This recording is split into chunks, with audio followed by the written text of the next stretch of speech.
Now dito sa video na to, sinermonan ho netong si Amy Marcos, itong si Sharon Garin, dyan sa ginaganap na hearing sa Senado sa Protect Committee. Pero bago yan, isang like at isang subscribe. Masaya na ho tayo dyan at sa mga gusto sumali sa ating community. Yung join button, nandyan lang ho sa baba. Wala ho tayong maraming pag-uusapan dito sa video na to. Re-recta ho kagad tayo dyan sa nangyayaring hearing sa Protect Committee. Game! Kaagad. Po sa matatandaan po natin yung nakaraang pagdinig natin. Ako po ay nag-submit ng independent data sa ating committee. Yan. Na nandyan pa nga po yung ating mga stakeholders noon para makita nila mismo kung tama po yung present ko pong mga data tungkol po dun sa obtaining prices ng mga tangke ng Petronas at saka ng Rotterdam na nakalatag po sa Singapore. Ngayon po ay April 13 na. Gusto ko po sanang malaman, Mr. Chair, kung merong nag-engage sa opisina ninyo na naging interesado po doon sa mga data na pinresent ng inyong lingkod. Dahil para sa akin po ay yun muna yung gusto sana nating puntahan. Dahil napaka-reasonable po ng mga presyo na nakalatag doon. Inihintay ko nga po na mag-react lahat yung mga inimbita nating mga oil companies na nandito naman noon. Nagpahayag po sila kahit na pabulong lang na titingnan daw po nila, Mr. Chair. Ang katunayan pa nga nito, si Director Abad, chinek niya po yung data at sinabi niya na tama po at good news ito. And I still remember, Mr. Chair, na isa po doon sa mga respondents natin, nung makita po niya yung FOB at saka CIF prices na pinipresent natin dito mismo, sabi niya, dahil katabi po niya yung mga oil companies, this is a music to their ears, sabi po niya sa akin. At palagay ko, sabi niya, pagkatapos ng hearing natin, nakikipag-ugnayan sila sa inyo dahil nakikita nila napakaganda po ng presyong nakikita nila sa Singapore. Napaka-importante po na mula rito sana, Mr. Chair, ay malaman natin, formal po ba silang nakipag-engage sa opisina ninyo para tingnan lang yung mga datos na yon? Sa akin po kasing opisina, wala pong nakipag-engage. Wala pong nagpasabi. Bagamat sinabi nila noon, bago matapos ang hearing natin, may lalapit sa atin para tingnan po kung sino yung mga informant natin at contact sa Singapore. Dahil napakaganda nga po ng presyo na ipinresent natin. Ngayon po kasi, ngayong umaga, nakikita ko na po yung mga respondents natin, wala na po yung mga oil companies. Ang nakikita natin ay yung mga department heads. Ako po, bago sana natin sila gisahin, pasensya na po kayo sa salitang yun. Kasi palagi naman po kayong nagigisa, nakakaawa na po kayong lahat eh. Pero sana bago po tayo mapunta doon, ibalik muna natin ang atensyon natin, Mr. Chair, doon sa mga independent data na pinakita natin. Doon po, kwentado po na nung nakaraang pagdinig po, nasa 45 to 50 pesos lang po per liter. At kikita pa rin ang oil company kung kukunin niya sa Singapore yung presyo ng gasolina at yung diesel. At sa ngayon po, wala nga pong nakipagkita. Ibig ba sabihin po yung presyo na yun ay hindi totoo? Sabi po nila totoo eh. Bakit ayaw po nila na doon muna natin kunin ang supply ng gasolina natin bago po natin pag-usapan na talaga meron tayong krisis? Kasi baka wala po talaga eh. Kung tutuusin po, siguro, Mr. Chair, simulan ko na lamang po dito. Pasensya na po, ano? Senator Marcoleta, with your indulgence, alam ko yung mga ibang kasamahan natin, baka may opening statements lang. We'll allow them to give their opening statements and then later on we can go to your queries. So we recognize Senator Marcos. Any opening statement? Yes, good morning. Wala po ako nung first and second Ayun hearing, na. ganun pa man. Naku. Nais ko lang Si makinig. Mangga. Pagkat, kumbaga, kami na yung matatandang institutional memory. At ito yung nangyari na sa atin sa ilalim ng aking ama noong 1974, yung unang oil shock. dahil sa embargo ng Arab states, nangyari muli noong 1979 nung nagkaroon ng Iran Revolution. Kaya yung ibang nangyari noon, yung ibang mga institusyon katulad ng DOE, ng PNOC at iba pa ay itinatag nung panahon na yon. Siguro balikan natin at mai-update para buo rin ang ating plano sa pagharap nitong krisis na ito katulad ng dati. Salamat. Maraming salamat po. Senator Hersito. Thank you, Mr. Chair. Ganun din po, no? I agree with yung statement. Of course, we want to know the updates already. Siguro ang maganda lang dito after the first two hearings, talagang nagkaroon naman ng aksyon, no? Yung ating pumahensya. Ang lagi ko lang sinasabi, may appeal to the heads of agencies, especially during crisis. We need to give the accurate reports, especially to the President and to the people, no? So that we can make the proper decisions based on accurate information. Kasi alam niyo, Mr. Chair, siguro Senator Marcos would give me, madalas talaga pag sa palasyo, nobody wants to be the bearer of bad news, pero kailangan natin sabihin what is really happening on the ground and on what the real situation is para tama po ang magiging desisyon ng ating liderato at ng ating pong mga concerned agencies. So yun lang po, no? Of course, we would like to ask some questions later on so that we can already start the ball rolling, Mr. Chair. Maraming salamat, Senator Hersito. Senator Villanueva, any opinion? Yes, Mr. Chair. Good morning to my dear colleagues and fellow workers in the government. Just a short opening statement. Alam po natin, Mr. Chairman, na right now, ramdam na ramdam ng ating mga kababayan yung epekto ng pagtaas ng presyo ng langis, pagtaas ng presyo sa pamasahe, sa presyo ng pagkain, at sa araw-araw po na gastusin ng bawat pamilyang Pilipino. Hindi po ito abstract na usapin. Ito po ay realidad na dinadala ng ating mga kababayan araw-araw. Kaya po ngayong ikatlong pagdinig ng Protect Committee, gaya ng ilan sa atin, wala po ako nung first and second hearing, but we monitor seriously what's been happening, including the preliminary report of our chair. Yung layunin po natin, siguruduhin na ang ating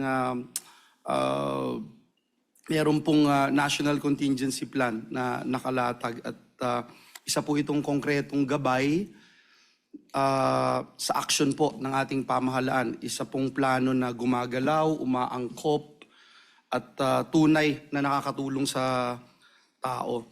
Mr. Chairman, we also recognize yung mga developments and just like my colleagues, we are here to listen and give our views and recommend. We recognize, Mr. Chairman, yung steps being taken, yung pagbuo ng Uplift Committee, napakahalagang hakbang, isa pong senyalis na talagang seryoso itong whole government approach sa krisis na kinakaharap natin. At syempre, for the record, sinasabi ni Sumisegue si Mangga. February 28 pa daw, wala pa rin nangyayari. Sabi mo sa kapatid mo, langya ka. Senator Amy na February 28 pa. So we wanted to find out ano na yung mga nangyari. And ayan, yung DBM, no, naglaan na po ng 238 billion.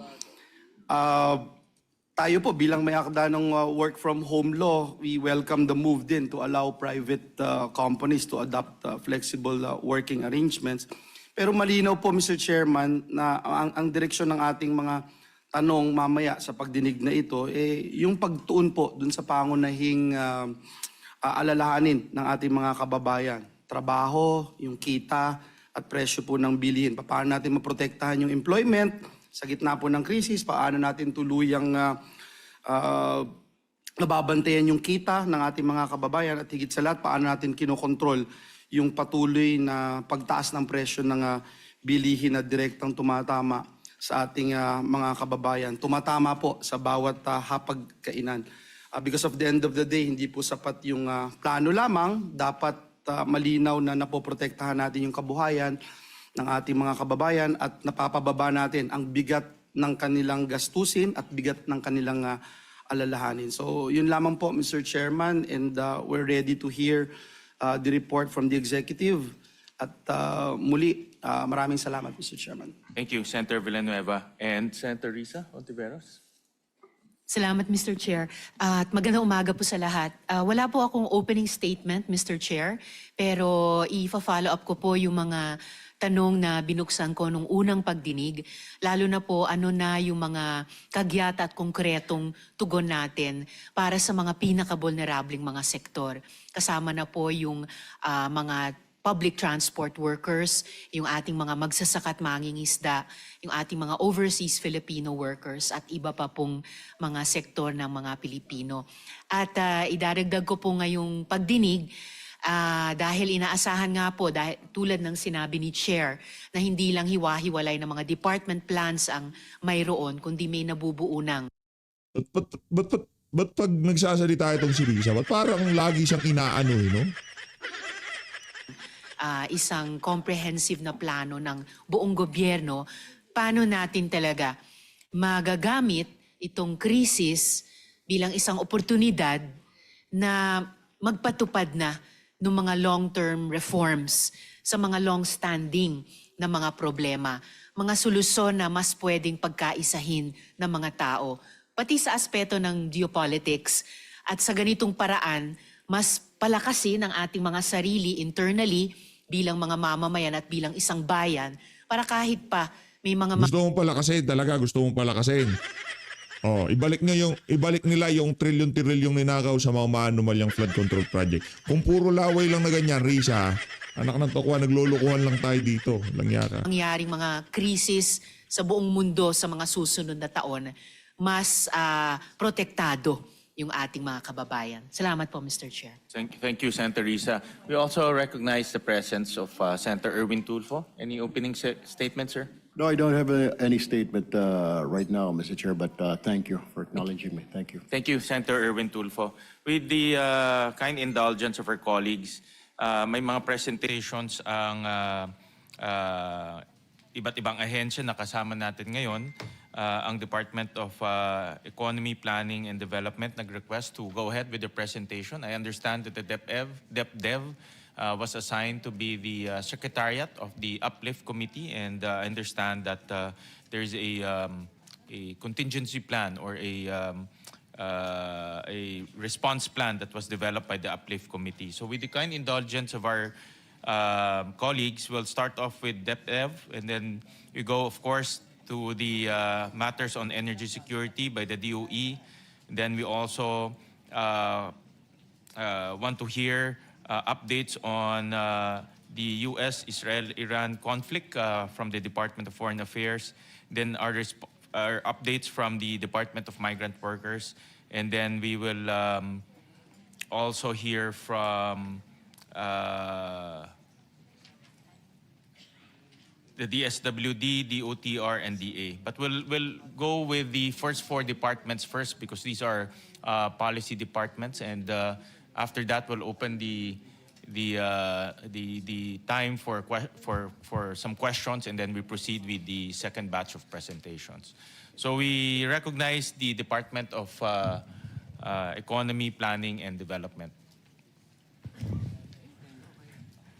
Thank you, Mr. Chair, and good morning to... Just as a reminder, Secretaries, let's limit our presentation to 10 minutes. Let's go straight to the point. Si Balisakan.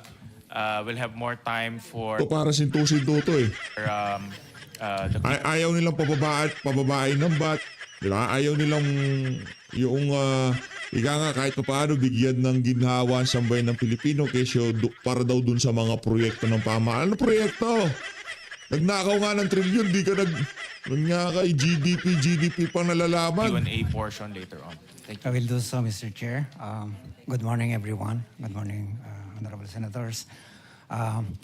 Let me summarize and provide some points on this presentation.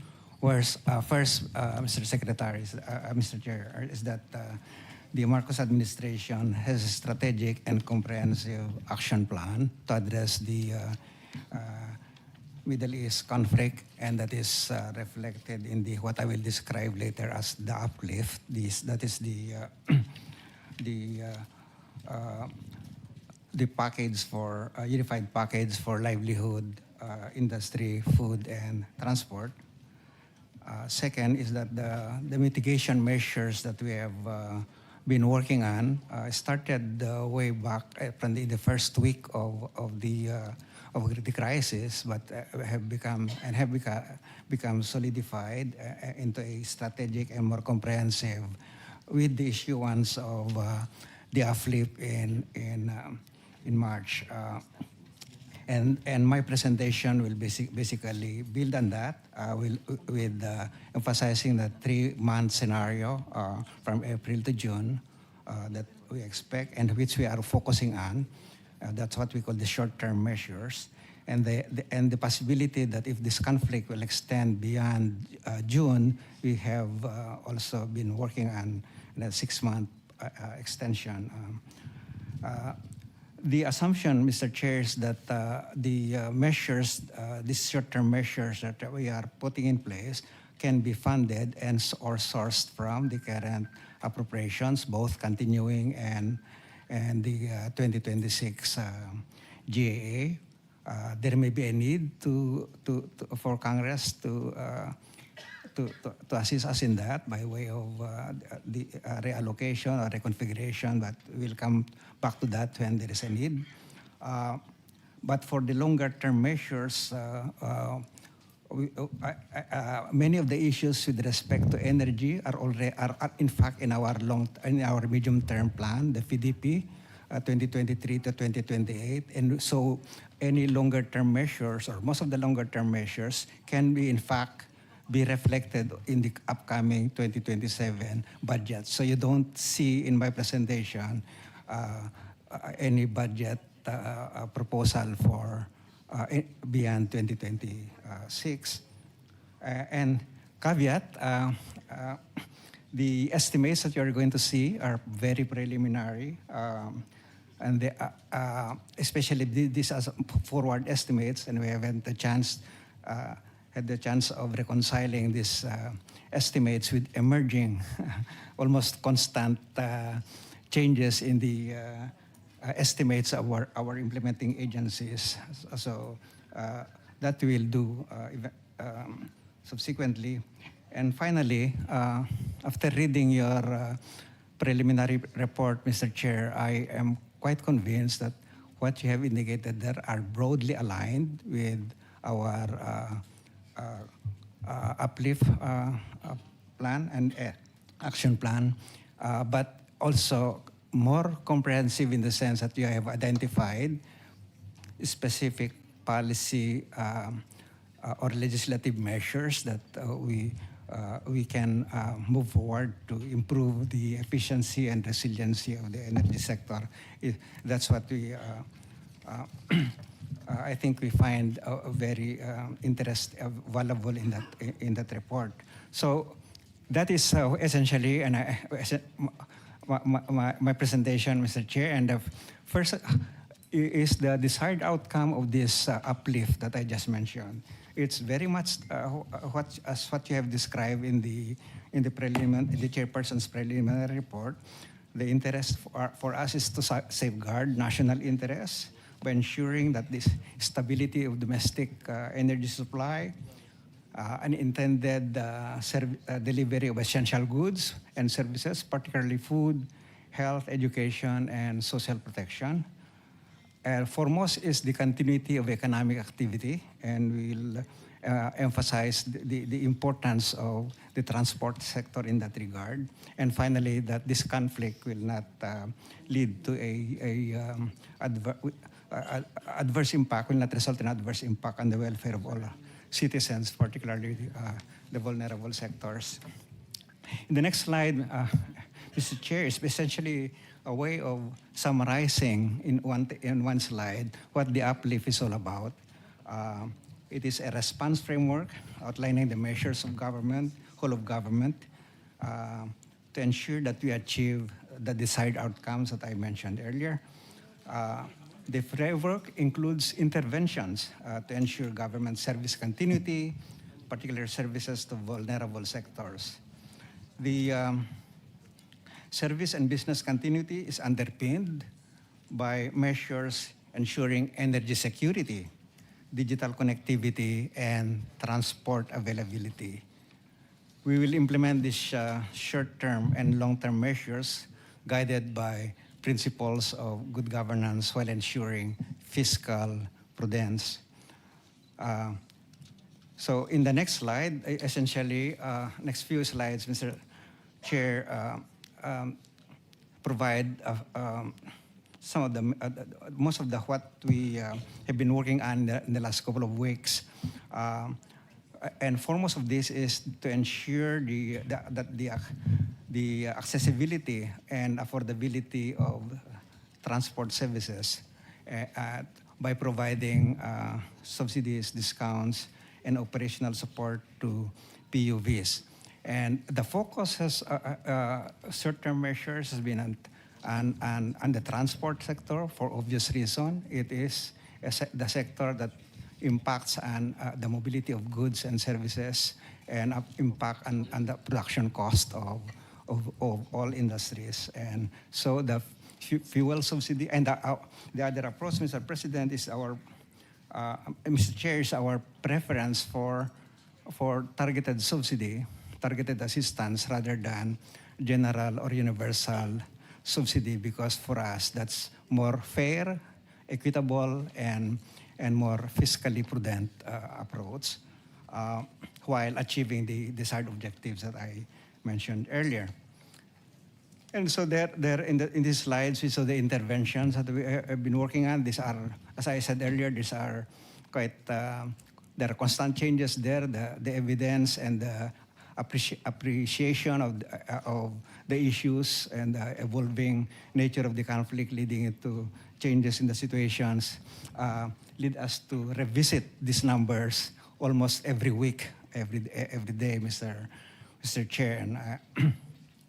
And so for the service fuel subsidy and the various programs there are listed there. I'll come back to them in a little while again. But essentially, fuel subsidies, service contracting, suspension of excise tax or fuel products is, of course, facilitated by the passage of the special law and the suspension of excise tax, the fare discount on trains, and, of course, continuity in the maritime sector. There are also longer-term measures that are identified in the upkeep, but as I said, this will be reflected in future work of under the NEP and LEDAC. Okay, so let me proceed to the next slide. The next slide, Mr. Chair, is the measures on affecting food security, and here, so crucial is the affordability of critical inputs in agriculture, and that is fuel for both farmers and fisherfolk.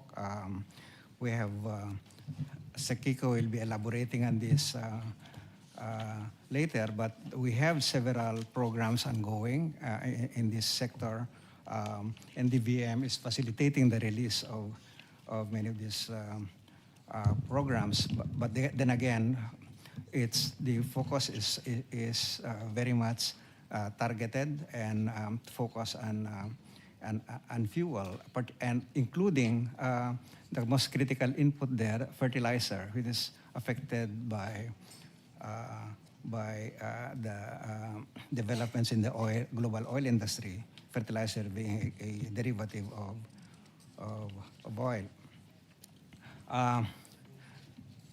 So in the next slide, we have here the objective of strengthening the energy sector through supply stabilization and demand management. I think I won't elaborate on that. You'll have Sec Garin to do that. But again, the critical work here in securing that oil supply under various forms, including G2G arrangements, on the importation or access to available supplies, and monitoring hoarding, profiteering, and possible collusion in the industry. Energy saving measures are now going on. We are pushing for flexible working arrangements, not just in government, but also in the private sector. And we may be considering measures to further encourage flexibility of working arrangements. DOE has been working with industry on staggered implementation of fuel price increases. Would like to believe that without those efforts, the prices could have been more abrupt. The changes in the prices could have been more abrupt than otherwise what we have even witnessed, abrupt as they are already. There are key measures that we would want to see, and I also see this in your report, Mr. Chair, is the importation of biofuels, perhaps just for... Nako, yan na. Importation na ng biofuel, palakpakan ho natin. Yan ang sinasabi ko. Meron at meron kikita. Pagka importation, sigurado, meron at meron. In times of periods or crisis like challenges like this, the ban or the restriction on the importation of biofuels maybe relax a bit so that we can enhance the availability of critical fuel. Building strategic fuel reserves, I think we Sec Sharon Garin here will be in a better position to be talking about that, but I think there is, in your report also shows the critical importance of revisiting that posture. Then I also would like to pitch that temporarily allowing the use of lower standard fuels. I mean, I see that many countries, including developed countries, in times of crisis like this, could allow for importation of lower grade and cheaper fuels. Yan. As well as the Doon tayo sa importation. lifting of the coal moratorium. Imbis na habulin natin dito yung mga nag-o-overprice, hindi, mag-import tayo. Ibang klase ka talaga, balisakan. I know how sensitive we are to the RE transition, but I think that Nahihirapan na sambayan ng Pilipino ang mahal ng presyo ng mga pangunahing bilihin at ng presyo ng produktong petrolyo. Mag-import tayo ng biofuel palapa. Iba ka ba? even Japan, Germany, Italy are revisiting their renewable energy transition, delaying it a bit so that they could respond to the challenges of the current global situation. So it doesn't seem to me a bad idea at all to also think about delaying a bit our transition so that we can diversify our sources of energy and make our industries retain their competitiveness. And finally, I think, Mr. Chair, in this issue, I would like to, and I think Sec Sharon shared with us here the need to accelerate the energy source diversification. I think we need to diversify, not just talking about pushing for REs, but other sources of energy, including perhaps looking at nuclear energy, which many countries now are looking at also possibilities.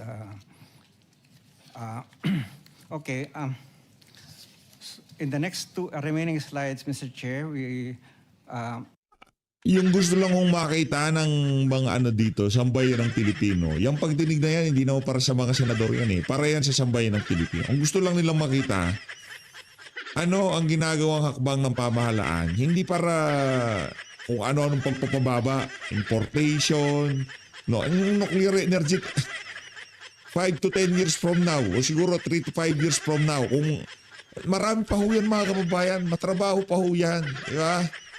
Maraming cheche-bureche pa yan. Sa inyo yung pwesto. Di ba? Alam naman ho natin, ang pag-maintain yan, dapat talaga yung standard matindi. At yung lugar na paglalagyan dapat very strategic. Yun pa lang ho. Doon pa lang sa pagtanong doon sa mga oligarko kung payag sila na magkaroon ng ganyan. Di ba, yun na muna unang ikukonsidera ng administrasyon.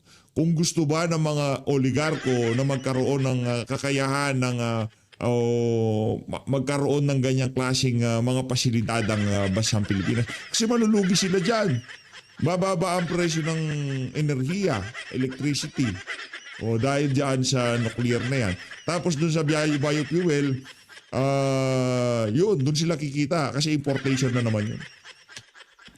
We also indicated our interventions in providing assistance to our OFWs. Our Secretary Hans is here, so I can skip that, and I believe he will discuss that, provide details later. But what I would like to focus on in the next 2 slides, Mr. Chair, final slides, are our estimates of what might be a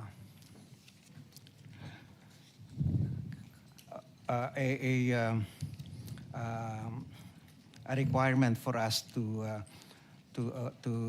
address the issue. But before that, I would just like to point out that there are some errors in the numbers, particularly on the third column, 105.9. That should be 47.5 because the 10 peso subsidy, fuel subsidy, instead of 37.9, it's actually 11.0. That's based on the last numbers that our OES, the Office of Executive Secretary, has been compiling from the submissions of our agencies. Similarly, the service contracting program is not 37.4 for the 3 months, but 6.0. So that's less than what, much less than what is indicated there. And there are two set of numbers here, Mr. Chair. The 3 months, as what are the likely requirements for the next 3 months, assuming that we'll just focus on targeted assistance to vulnerable sectors and groups, particularly on transport and fuel and our OFWs and the social protection. In the next slide, for example, is food subsidy. You can see the food security. You can see the numbers there. The fertilizer subsidy being expected to be a large component. Sekico may have a different number later on, but these are the ones that we were working based on our desk estimates based on available data. But again, of course, there are other considerations like the absorptive capacity, the administrative capacity to implement targeted programs should be likewise looked into. And then there are others that is not, I am not quite sure yet about what the DSWD will be showing, Mr. Chair, but the social protection for the poor and the near poor, that's what's going to be quite a big amount. As you... Rektang tanungan na ho tayo, pambubola lang sinasabi na inibalisakan. Narinig na ho natin dyan doon sa mga panluloko nila dyan sa House of Representatives. Ngayon gusto ho nilang ulitin yung ginawa nilang pambubudol sa House dyan sa Senado. Rekta ho tayong tanungan. Sendante ho tayo kagad. Special request from Senator Marcoleta to proceed with the questioning with the two departments. But before I recognize Senator Marcoleta, I support the statements of Senator Risa Ontiveros. In fact, nag-uusap po kami ni Senator JV. Ang pag-asa lang ho natin para umalis sa addiction natin sa langis is electric vehicles. Masyado tayong addict sa langis dahil import tayo ng import ng langis. At electric vehicles lang ang bukod tanging solusyon natin. In a year, almost 500,000 new vehicles ang binibili ng bansa natin. Itong 500,000, almost 492,000, lahat to ay internal combustion engine. Kung papalitan natin to ng electric vehicles, hindi na tayo mag-i-import ng langis kahit saan man. No? At meron na tayong napakagandang batas, yung EVIDA law, na binigyan namin ang Department of Energy. Napakadaming kapangyarihan para matulak, mapush itong electric vehicles. So with that, we'll talk about that later on. These are short to long-term solutions. We recognize Senator Marcoleta. Salamat po, Mr. Chair. Mr. Chair, siguro po dapat nating pasalamatan lahat ang mga department secretaries natin na nandito ngayon. At alam ko po na inihanda po nila yung mga contingency plans na talaga namang gagamitin talaga kung talagang magpipersist po ang sitwasyon na ating kinakaharap. Ngunit payagan po ninyo ako na ulitin yung pagdududa ko kung talagang ganito na po ba kalala ang problema natin. Kaya ko po naitatanong yun, Mr. Chair. Marami po akong datos na kinuha. Halimbawa po, yung ating pong fuel import, magmula po noong January 1 hanggang April 10. Ito po ay sari-sari na pong oil products. Kinuha po natin sa mga 10 bansa. Katulad po ng Korea, Saudi Arabia, UAE, China, Singapore, Japan, Malaysia, Russia, Iraq at United States. Ang total po as of April 10, Mr. Chair, January 1 to April 10, 6,844,621 barrels. Katumbas po yun, Mr. Chair, ng halos 8,653,381 liters. Ang ibig sabihin po nun, Mr. Chair, kung i-cover lang natin ang pinag-uusapan natin gasolina at saka diesel lang, yun pong 8 billion na liters na yun, 5 billion lang po ang katapat po ng gasolina at saka diesel. Ibig sabihin po, kompleto po tayo ng diesel at saka ng gasoline. Kasi po yung napakalaki po ng ating in-import. 8 billion, so ang consumption lamang po natin ng gasoline sa 3 months, halimbawa, ay 2,142 million liters.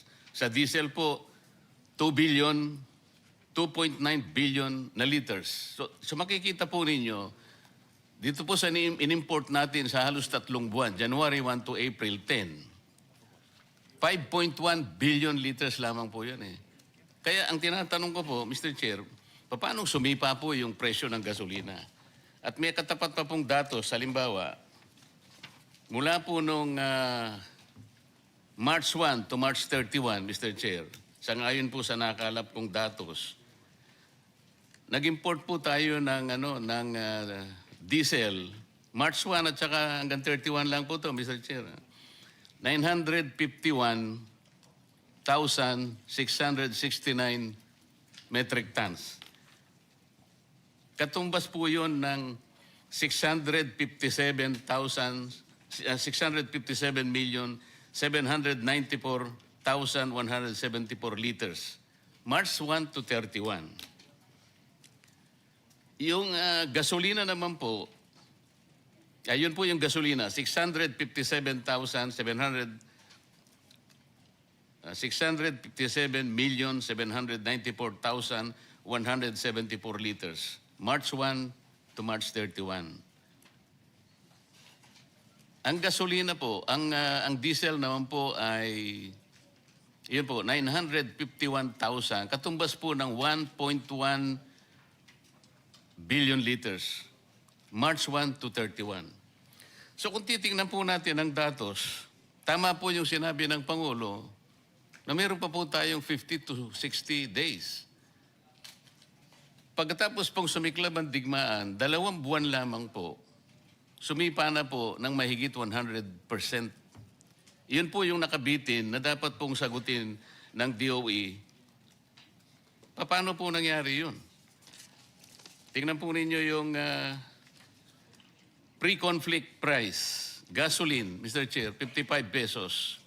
Ngayon po, April 10 na itong kinuha ko, 101.16 per liter or 102% increase. Sa diesel po, pre-conflict 60 pesos. As of April 10, 161 pesos or an increase of 168%. Base po sa datos ng importation, kompleto pa po tayo. Paano niyo po i-reconcile itong mga datos na ito? Kaya po, muli ko po sanang ipaalala, Mr. Chair, nung nakaraan pong hearing, March 25, nag-submit po ako ng independent data magmula po sa 2 refineries. Iyon pong Petronas tank in Singapore, ang total landed cost lamang po, Mr. Chair, is 51 pesos per liter. Yun naman pong Rotterdam Refinery po na nasa Singapore din ng mga tangke, kung CIF po, Mr. Chair, 49 pesos per liter. Pagka FOB naman po, the same refinery, Rotterdam tanks in Singapore, 45 pesos per diesel. Babalikan ko po yung sinabi ni Director Abad, kasi katabi ko po siya noon. Sabi niya sa akin po, Sen, kung totoo po yan, napakaganda po. At sabi po nung isang distinguished resource person natin, it is music to their ears. He was referring to the oil companies who were present at the time, Mr. Chair. Tama naman po eh. Bakit hindi po nila tingnan ito? Sa ngayon po, Mr. Chair, these are not only the low-lying fruits. These are the only fruits that we can pick. Kung tama naman po ito eh. It has been about 19 days from the last hearing, Mr. Chair. I'd like to believe that the DOE, even the oil companies, must have checked the validity of this data. Mamaya po, bago ako magpaalam, ibibigay ko uli po yung estimate na binabanggit po ng aking contact sa Singapore, na ang landed cost po ay 61 pesos pa rin. Tumas lang po ng about 10 pesos. Pero 61 pesos pa rin. Mamaya po, iwanan ko po sa inyo, Mr. Chair. Para Paano yan kung talagang inisahan tayo nitong mga malalaking oligarko na to? Dapat ba ibalik nila yung mga ninakaw nila sa mga consumer? Di ba? Kasi tayo ay naniniwala na talaga naman tataas. Tataas naman talaga. Di ba sinasabi natin dito sa PHFD, kailangan, dapat talaga tataas. Ganyan, may crisis ho talaga eh. Yun ho talaga yung natural na trajectory ng mga presyo. Tataas talaga. Pero hindi naman ho from 60 magiging 116. Hindi ho ganong klaseng pagtaas at tinutukoy natin. Pagka ganong klaseng pagtaas na ang ginagawa nila, ibig sabihin, meron na hong hocus-pocus. Meron na hong kalokohan. Di ba? Oh. So ano ngayon ang nila? Ano ngayon ang gagawin? Nitong mga oligarko na to, pagka napatunayan, ang dapat gawin nitong mga oligarko na to, kung napatunayan na talagang mali yung ginawa nilang talagang walang habas na pagtataas ng presyo. Mali ho yun eh. Diba? Kaya, Sedante, ay sa bagay, mga negosyante yan eh. Nasa bulsa na nila eh. Matatakaw din sa pera, walang pakialam sa mga mamimili, di ba? sa ganon, makapag-engage naman yung oil companies, kung totoo po ito, ba't hindi po tayo bumili sa Singapore? Sana hindi pa natin pinag-uusapan ang problemang kinakaharap natin. Naawa na nga po ako sa ating mga department secretaries. Baka naman hindi ganun kalaki ang problema. Kasi sa ngayon po, hindi ko po talaga makita yung problema. Ang mga datos po, the numbers will speak for themselves. Pati nga po yung capacity natin, Mr. Chair, yung fuel storage in the Philippines. Kinuha ko po Luzon, Visayas, Mindanao. Yung sa Luzon po, yung sa Subic, SBMA, Philippine Coastal. Hindi ko na po babanggitin yung sino po yung may-ari. Ano po? Ang total po pala ng ating storage, Mr. Chair, tama naman si Secretary, 2.1 billion liters, Luzon, Visayas, Mindanao. Kung isasama po natin, Mr. Chair, yung retail infrastructure capacity po ng mga stasyon ng mga gasolina, idadagdag po natin 1.4 billion liters. Ang ibig sabihin po nun, Mr. Chair, mayroon po tayong halos 4 billion capacity po sa liters. Katumbas po ng halos 2 buwan at 8 araw. So bakit hindi po tayo mag-imbak? Nandito po yung presyong sinasuggest po sa Singapore. Kung chinek po naman natin tama, bakit po naging tahimik po yung mga oil companies? Wala pong nag-dispute sa akin. I was even trying to tell them, please dispute this data. You want me to check this? I have checked this. Kayo po, you have to prove me wrong. Kung tama po ito, eh bumili po kayo. Bakit hindi po sila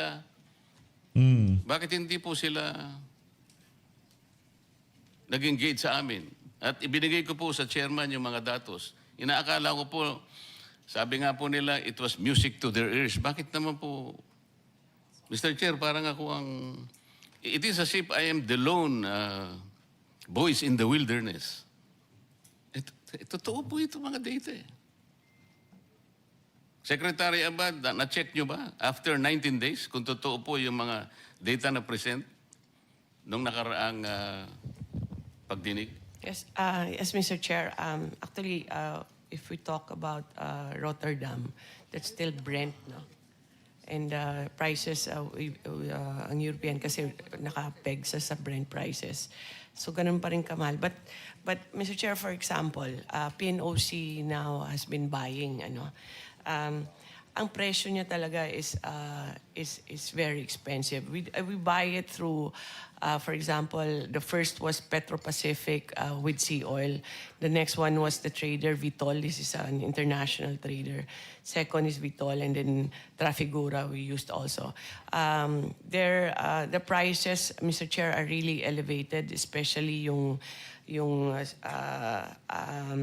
premium transport and insurance. Pero yung product, it's ranging from $230 to $260 per barrel, Mr. Chair. At yun I'm po sorry, Madam pinambili. Chair. Ang sinasabi ko po, yung Rotterdam tanks in Singapore at saka yung Petronas, ito po yung pinakahuling binigay ng coordinator sa Singapore, April 10, 2026. So, April 10 siguro, Sabado lang po yata yun. Ang landed cost po ay 61 pesos. Bakit hindi po i-consider ng oil companies na doon na lang sila bumili? 61 pesos per liter. Yes, Sa ngayon po kasi ang presyo na ninyo ay 111 per liter. Paano po natin i-justify yun? Kung totoo po ito na na-check ninyo, bakit hindi po natin i-encourage ang oil companies na bilhin po ito? Sir, we have checked also through PNOC and Bakit po sa PNOC kayo nag-check? Ang sinasabi ko po, these are independent data. Ibibigay ko uli po yung sulat po ng coordinator sa Singapore sa ating chairman at itinuturo pa nga niya rito kung paano po yung gagawin. Ito po yung kanyang sulat eh.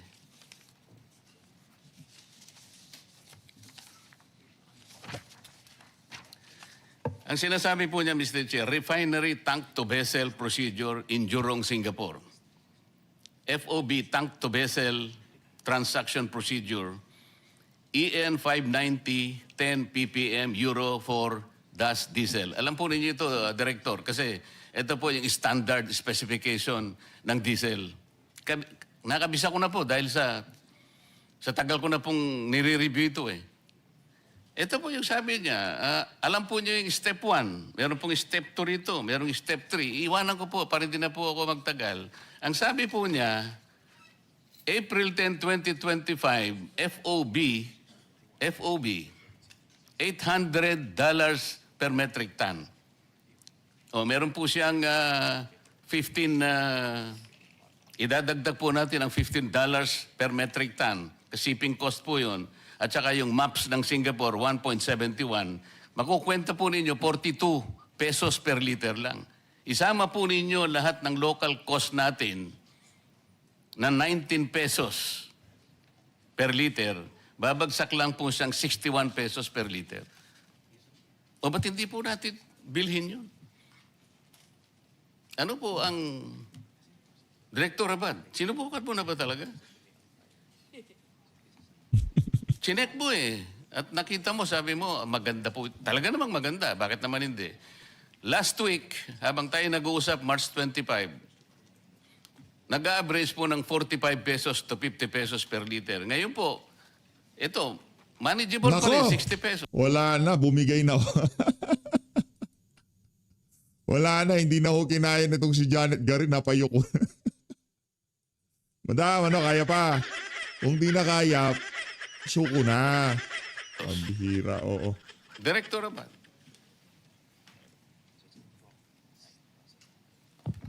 Mr. Chair, we need to get the whole information because if we look at the maps for last week, the FOB, as you mentioned, is for diesel is around 228, almost 229 US dollar per barrel.